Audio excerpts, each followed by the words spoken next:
if you judge trades in springs, up thrusts, in various different ways in the technique of Wyckoff, there are trades that are probably better trades than others in the sense of you could buy a spring in a downtrend and make money.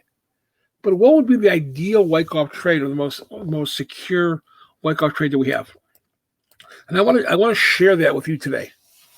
Okay, so everybody can see my screen hopefully, and we'll go from there. So here I have a situation. This is even the S&P, and this is from the 28th, which was a couple days ago. Okay, so you have a market that's kind of meandering in the trading range. And the market, through weakness in the background right here, now shows weakness. Okay? Obviously weakness to the market. Boom. This high volume bar becomes where the funds and the specs sell out, right? It creates somewhat of a selling climax to the market. Now, I'm not going to label stuff from the standpoint of preliminary support, everything else, but it's suffice to say that this looks climactic for the behavior of the ranges and the bar, okay? So when I see that, my first instinct of the market would be to draw a line right here, okay? So this is some type of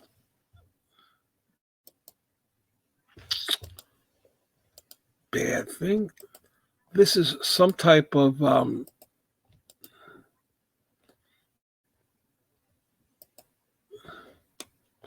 climactic behavior.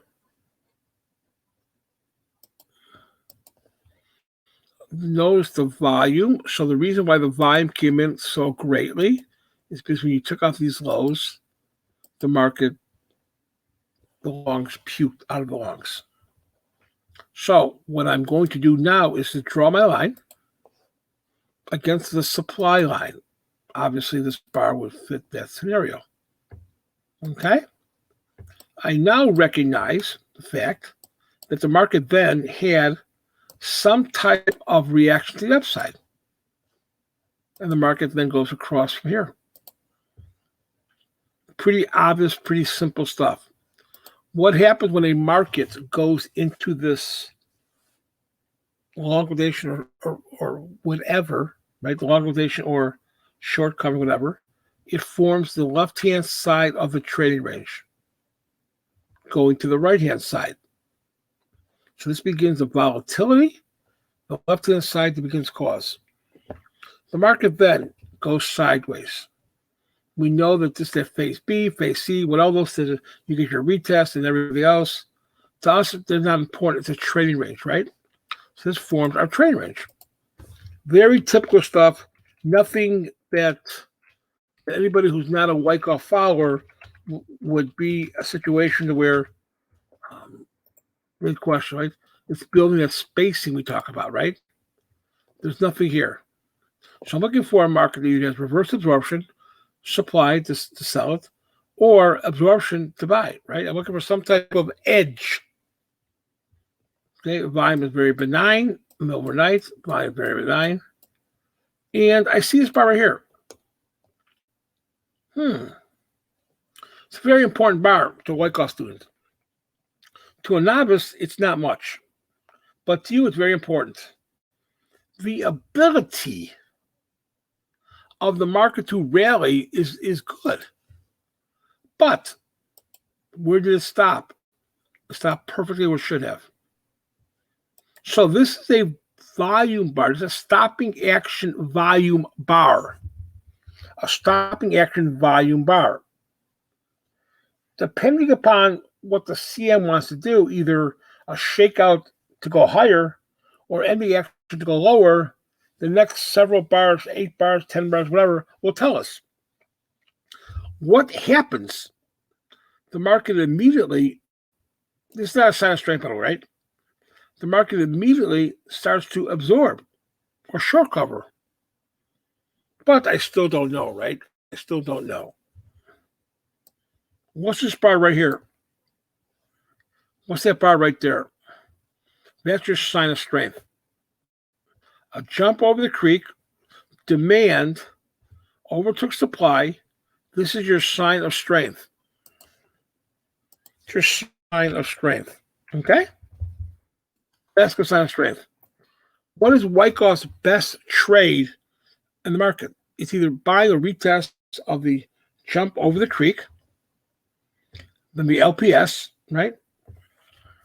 So we want to look to buy a retest over the jump over the creek with the sign of strength is. Stopping action, sign of strength. When patient, the buy is right here. Now the last jump I did you buy the closure right here. Your buy. Pardon me. Your stop is right here. Oh, it's kind of far, Gary. No, not really, because look at the cause build. So what do we have here? We have cause and effect. Right-hand side. Right? Right-hand side, right?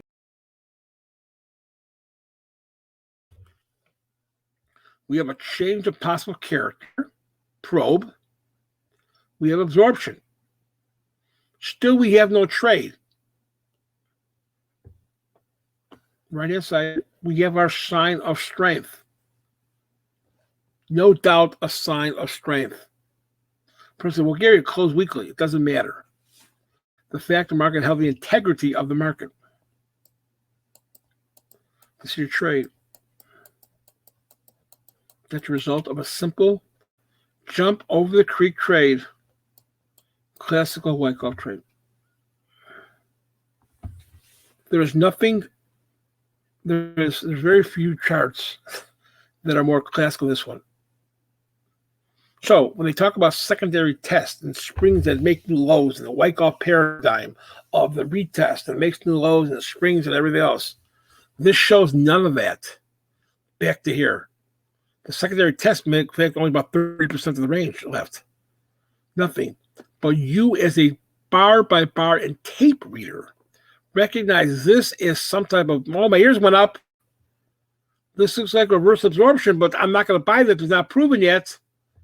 Once the sign of strength comes in, you buy the retest of the sign of strength bar. Your buy is here. Your stop is here. Your whole cause and effect is here. You got that.